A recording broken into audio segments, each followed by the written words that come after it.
namoota lamatu ture waliif hiriyaadha waliin hojjetu irra keessaan nama waliif yaadan fakkaatu keessaan garuu inni tokko vaayirasii hinaaffaatiin wuxa lamaadha.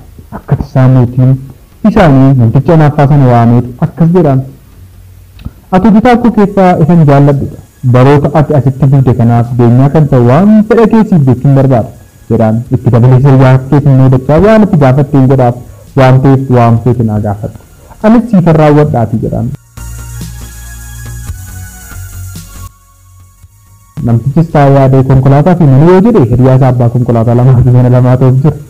Lakki gamoo guddaa qarqara haroo irratti yoo jedhe hiriyaan isaa dachaa lamaan caaluuf jira. Ofiisaaf isa argatu dhiisee isa hiriyaan isaa argatuuf yaadamee waxa lamaa kan namaa dinqu garuu wanti inni gaafate ija koo tokko naaf jaamsi jechuusaati.